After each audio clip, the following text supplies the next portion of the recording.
Hello दोस्तों, नमस्कार। मेरा नाम अनूप मिश्रा है। आप सभी का आपके चैनल नलन वितालका में हार्दिक स्वागत एवं अभिनंदन है। आइए दोस्तों, शुरू करते हैं आज के दिन के रोजगार, समाचार, शिक्षा जगत से जुड़ी हुई चीजें और सोशल मीडिया पर प्रसारित होने वाली चीजें। और दोस्तों, आज का पहला समाचार है ट्रांसफर को लेकर। आप लोग ज्यादा पैनिक ना हो। विभाग तेजी से ट्रांसफर को लेकर कार्य कर रहा है। 20 जून को निश्चित रहें। स्कूल आवंटन ई शिक्षा कोष पर आप लोगों को दिख जाएगा। अफवाहों पर ध्यान न दें। जो इनमें छूट भी जाएंगे उनके लिए भी विभाग ने तैयारी कर रखी है। पटना के लिए अंतर जिला ट्रांसफर में छूटे हुए शिक्षकों का भी रास्ता क्लियर हो गया है। ट्रांसफर मैक्सिमम शिक्षकों को होगा। सभी धैर्य बनाकर रखें। ठीक है दोस्तों, आप लोगों से विनम्र निवेदन है, कृपया चैनल को ज्यादा से ज्यादा सब्सक्राइब करें, क्योंकि 1000 सब्सक्राइबर पूरे होने में मात्र 200 सब्सक्राइबर बचे हुए हैं। तो मेरे सभी 800 सब्सक्राइबर से विनम्र निवेदन है, कृपया मेरी मेहनत को प्रोत्साहित करने के लिए चैनल को ज्यादा से ज्यादा सब्सक्राइब कर ले। आइए दोस्तों, अगले समाचार की तरफ बढ़ते हैं। अगला समाचार है पकड़े गए शिक्षक नहीं दे रहे स्पष्टीकरण। फर्जीवाला का केस सामने आया है। मुजफ्फरपुर उपस्थिति फर्जीवाला में पकड़े गए शिक्षक स्पष्टीकरण भी नहीं दे रहे हैं। जिले के 3 दर्जन से अधिक शिक्षक इस वजह से निलंबन के घेरे में है। लगभग 40 शिक्षक ऐसे हैं जिनकी उपस्थिति एक ही कपड़े में 10 से 12 दिनों तक बनी है। वहीं कई के घर पर रहकर ही उपस्थिति बनाने का मामला सामने आया है। कई स्कूल नहीं आ रहे हैं, उनकी उपस्थिति दूसरे के मोबाइल में लगी फोटो और वीडियो से बनाई गई है। मई में अलग अलग दिनों में स्कूलों की जांच में इन शिक्षकों का फर्जीवाड़ा पकड़ा गया है। पारू के ही एक स्कूल के 3 शिक्षक से दोबारा स्पष्टीकरण मांगा गया। इन शिक्षकों में से 2 की इन और आउट की उपस्थिति वीडियो कॉलिंग से बनी हुई है। सकरा के एक स्कूल की प्रधान शिक्षिका और अन्य से 3 बार स्पष्टीकरण मांगा गया है। हेडमास्टर भी होंगे निलंबित। डीओ अजय कुमार सिंह ने कहा कि साक्ष्य के साथ अपना स्पष्टीकरण नहीं देने वाले शिक्षकों के पास यह अंतिम मौका। इस मामले में संबंधित स्कूल के हेडमास्टर पर भी निलंबन की कार्रवाई की जाएगी। तो आप सभी शिक्षकों से विनम्र निवेदन है कि कृपया अपने कर्तव्य को अच्छी तरीके से करें। इसमें लिखा है जैसे कि अभी स्कूल सुबह के टाइम में चल रहा था, और सुबह के टाइम में चल रहा था 6:30 से 12:30। और अभी 9, 10 और 11, 12 का त्रैमासिक परीक्षा का जो टाइम टेबल आया है, उसमें सुबह 9:30 से 12:45, शाम को 2 बजे से लेकर 5, 5:30 बजे तक का एग्जाम का शेड्यूल है। तो क्या स्कूल जब खुलेगा 23 तारीख को, तो 6:30 से 12:30 चलेगा या 9:30 से शाम 5:30 चलेगा? तो आइए इसको देख लेते हैं, पुराने और नए टाइम टेबल को। इसमें लिखा है, जो 4/4/2025 को टाइम टेबल आया था, इसमें लिखा था कि आंशिक संशोधन करते हुए ग्रीष्मावकाश में दिनांक यानी 7/4/2025 से दिनांक 1/6/2025 ग्रीष्मावकाश के पूर्व तक पूरे राज्य के प्रारंभिक व मध्य विद्यालयों का संचालन 6:30 से 12:30 बजे अपराह्न तक निम्न समय सारणी के अनुसार होगा। यानी कि जो ग्रीष्मावकाश के पूर्व, यानी ग्रीष्मावकाश के पूर्व तक, मतलब यानी कि 31 मई तक, इसमें साफ साफ कह रहा है कि आप लोगों का जो स्कूल था वो 31 मई तक ही संचालित होगा, 6:30 से 12:30 तक। उसके बाद की लिए भी आप 19-20 तारीख तक इंतजार कीजिए, या उससे पहले ही सरकार नोटिस निकाल देगी, और टाइम टेबल भी, जहां तक मुझे जानकारी है। ठीक है, बाकी 9:30 से 4 ही चलेगा विद्यालय। अगला समाचार है परिसीमन का। भारत के नए परिसीमन के अनुसार 2026 में लोकसभा की 543 की जगह 800 सीटें होंगी, और राज्यसभा में 245 की जगह 332 सीटें होंगी। सभी राज्यों में बढ़ी सीटें। अपने राज्यों के परिसीमन सारणी देख सकते हैं। तो मैं उत्तर प्रदेश का निवासी हूं, तो मैं सबसे पहले उत्तर प्रदेश का देखूंगा। और उत्तर प्रदेश, हाँ, उत्तर प्रदेश में वर्तमान में 80 लोकसभा सीटें हैं, और आगे चल के शायद 168 लोकसभा सीटें हो जाएंगी। ठीक है, मतलब 121 वैसे हो जाएंगी, 47 राज्यसभा की, वो 31 थी। तो टोटल जोड़कर लोकसभा राज्यसभा सांसद की मिलाकर 168 सीटें। ठीक है दोस्तों, अगले समाचार की तरफ बढ़ते हैं। अगला समाचार आनंद कौशल के माध्यम से प्रदेश अध्यक्ष बिहार पंचायत नगर प्रारंभिक शिक्षक संघ बिहार, शाह पूर्व प्रत्याशी कोसी स्नातक निर्वाचक क्षेत्र बिहार। इन्होंने क्या मांग की? इन्होंने मांग की है सेवा में माननीय मुख्यमंत्री महोदय, बिहार सरकार पटना विशिष्ट शिक्षकों को वेतन संरक्षण यानी पे प्रोटेक्शन का लाभ शीघ्र देने के संबंध में इन्होंने एक पत्र 9 तारीख को माननीय मुख्यमंत्री जी के समक्ष प्रस्तुत किया है, मतलब वीडियो फॉर्मेट में। अगला समाचार है दोस्तों, बीपीएससी के द्वारा, बिहार लोक सेवा आयोग के द्वारा एक नोटिस जारी हुई है। एक भर्ती आई है जिसमें पद तो बहुत कम है, टोटल 28 पद हैं। लेवल पे 6 की जॉब है। ये है मोटर व्हीकल इंस्पेक्टर, यानी कि मोटरयान निरीक्षक के कुल 28 पद हैं। और जो भी लोग 10वीं पास किए हो, किसी मान्यता प्राप्त से इंजीनियरिंग या डिप्लोमा 3 वर्ष का हो, अभियंत्रिकी हो, और वो इसमें अपना फॉर्म भर सकते हैं। फॉर्म भरने की उम्र 18 से 37 है और अलग अलग वर्गों में 40 और 42 साल तक आप लोगों को छूट मिलेगा। तो ये फॉर्म जो आप लोगों का आ गया है, आप लोग जाइए, जिसको भी इंस्पेक्टर बनना है ट्रैफिक में, वो जाके ट्रांसपोर्ट डिपार्टमेंट में वो बन सकता है। आगे इसमें प्रमोशन करके आरटीओ या आरटीओ वगैरह रहता है। ठीक है, यहाँ पे वही देख सकते हैं, इसमें लिखा गया है, जिसमें आंशिक संशोधन करते हुए ग्रीष्म काल में दिनांक 7/4/2025 से दिनांक 1/6/2025 यानी ग्रीष्म काल के पूर्व तक पूरे राज्य में प्रारंभिक एवं माध्यमिक विद्यालयों का संचालन 6:30 से 12:30, यानी ये सिर्फ 31 मई तक ही था, उसके बाद नहीं था। और उसके बाद लिखा है, इस पत्र में लाल रंग से रेखांकित निर्देश से यह स्पष्ट है कि ग्रीष्मावकाश के बाद 23 जून 2025 से विद्यालय दिवाकालीन यानी 9:30 से 4 बजे तक संचालित किया जाएगा। बाकी नोटिस आ जाएगी इस संदर्भ में, जहां तक मुझे जानकारी है। अगला है, अब तक 44,654 शिक्षकों को स्कूल अलॉटमेंट, यानी कि पटना में स्थानांतरित 1.30 लाख शिक्षकों में से 44,654 शिक्षकों को अब तक इनकी इच्छा के अनुरूप स्कूल अलॉट कर दिया गया है। शिक्षकों को अलॉट स्कूल की सूची शिक्षा विभाग द्वारा इस शिक्षा कोष पोर्टल पर अपलोड कर दी जाएगी। विभिन्न समस्या के आधार पर वर्तमान में 1.14 लाख 669 शिक्षकों का स्थानांतरण संबंधी स्कूल अलॉट करने की प्रक्रिया जारी है। स्कूल अलॉटमेंट की पूरी कार्यवाही 15 जून तक पूरी हो जाएगी। इसके बाद शिक्षकों को 30 जून तक संबंधित विद्यालय में योगदान करना अनिवार्य है। जमुई, खगड़िया, शिवहर, शेखपुरा, किशनगंज और अरवल में 70% शिक्षकों का स्थानांतरण व विद्यालय आवंटन कार्य पूरा हो चुका है। ठीक है दोस्तों, सोशल मीडिया पर और प्रिंट मीडिया के माध्यम से जो भी चीजें ट्रांसफर की विभिन्न जिलों के माध्यम से है, मेरा काम है आप सभी से इससे अवगत कराना। ठीक है, अगला है, कोचिंग नियमावली तैयार, इस साल से होगी लागू।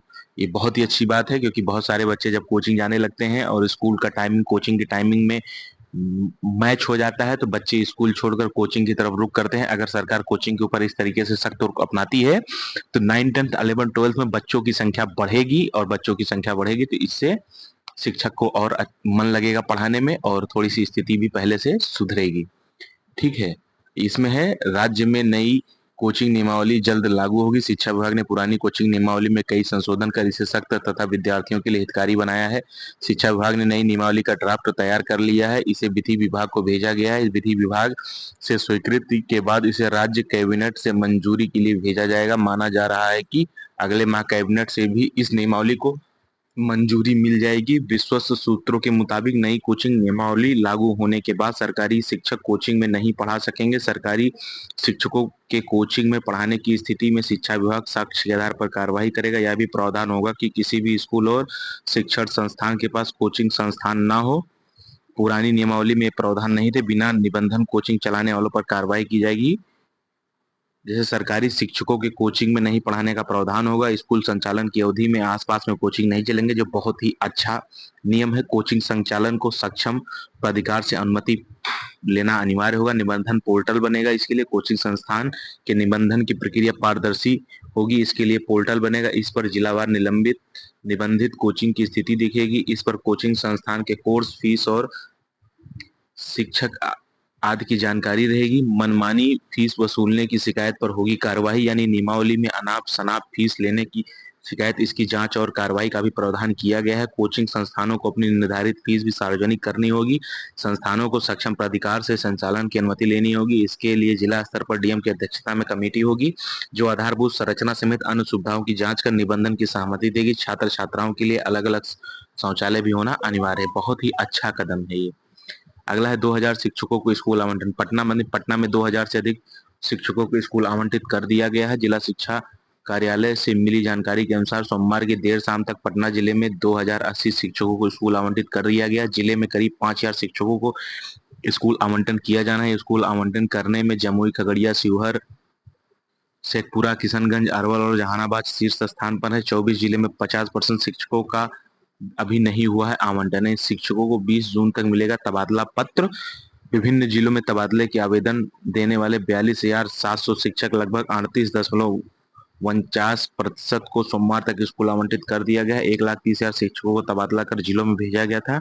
अब जिला शिक्षा पदाधिकारी कार्यालय के माध्यम से इन शिक्षकों को स्कूल आवंटित किए जा रहे हैं। तबादले के बाद शिक्षकों को को कौन स्कूल मिला, यह 15 जून के बाद पता चलेगा। 20 जून को शिक्षकों को तबादले का पत्र मिल जाएगा। अगला हुआ ट्रांसफर हुए शिक्षकों के स्कूल निर्धारण में पटना 28वें नंबर पर है। ठीक है, जिसमें देख सकते हैं मुजफ्फरपुर को 6227 शिक्षक और 1357 को ही मिला है स्कूल। तो आप देख सकते हैं प्रक्रिया थोड़ी सुस्त चल रही है, संख्या ज्यादा होने की वजह से शिक्षकों की बड़े जिलों में।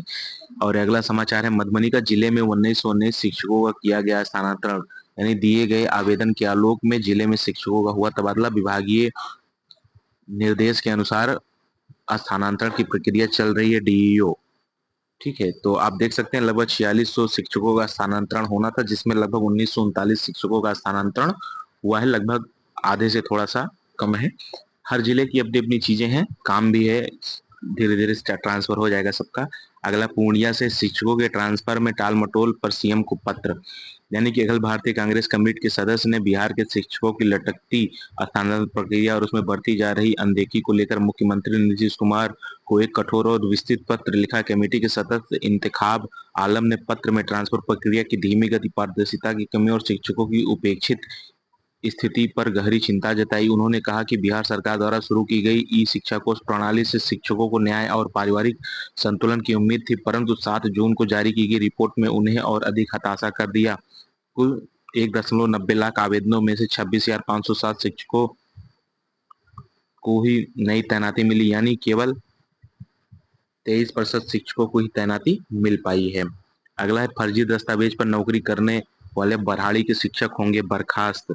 इसमें लिखा है विभाग की ओर से प्रखंड शिक्षक आनंद प्रकाश के कागजातों की जांच कराई गई थी। जांच के क्रम में उनके दस्तावेज गलत पाए गए, जिसके आधार पर प्रखंड नियोजन इकाई को इन्हें बर्खास्त करने के लिए अनुशंसित पत्र लिखा गया है।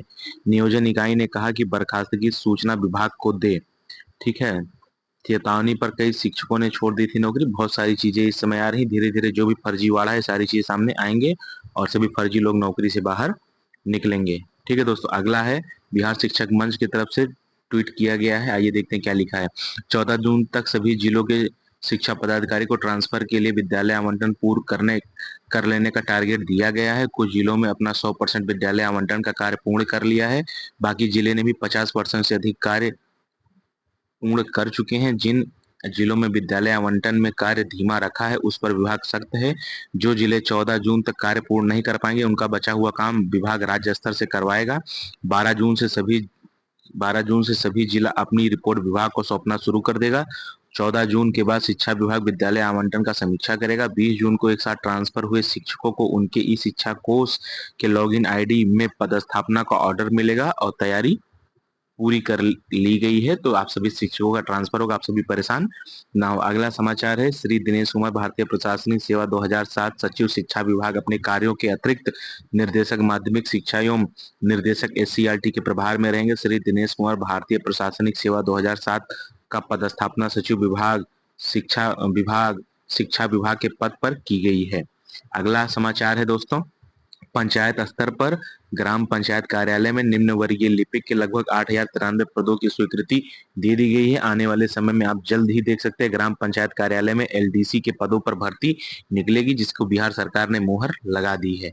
ठीक है दोस्तों, आज के मुख्य समाचार समाप्त होते हैं दोस्तों। आइए आज के अन्य समाचार की तरफ चलते हैं। आज के अन्य समाचार में पहला समाचार है बिहार पुलिस के लगभग 19,829 में जो फॉर्म भरने के लिए निकाले गए थे उसमें जो जेंडर गलती हुई है उसको 9 जून से लेकर 16 जून तक सीएसबीसी की वेबसाइट में जाकर आप लोग अपना जेंडर में जो गलती हुआ उसे सुधार कर सकते हैं। ठीक है दोस्तों, आप लोगों से विनम्र निवेदन है कि कृपया चैनल को ज्यादा से ज्यादा सब्सक्राइब करें। मेरे द्वारा दिए जाने वाली जानकारी सही और ऑथेंटिक होती है। जो भी चीजें सोशल मीडिया समाचार में चल रही होती है उन सभी चीजों को वैसे के वैसे एकत्रित करके आप लोगों के सामने लेकर आता हूं। और आप लोगों का काम है कि मेरे चैनल को ज्यादा से ज्यादा सब्सक्राइब करें, मुझे मोटिवेशन प्रदान करें। मैं जल्द ही 1,000 सब्सक्राइबर पूरे करने वाला हूं, तो आप लोगों से विनम्र निवेदन है कि चैनल को ज्यादा से ज्यादा सब्सक्राइब करें और शिक्षक साथियों से सब्सक्राइब करवाएं। मैं भी एक शिक्षक साथी हूं आप सभी का। ठीक है दोस्तों, अपने से छोटों को प्यार करें, बड़ों का सम्मान करें, अपना व्यक्तित्व इस प्रकार विकसित करें कि महिलाएं समाज में सुरक्षित, सम्मानित और सहज महसूस करें। जय हिंद, जय भारत, जय श्री राम। दोस्तों चैनल को ज्यादा से ज्यादा सब्सक्राइब करिए।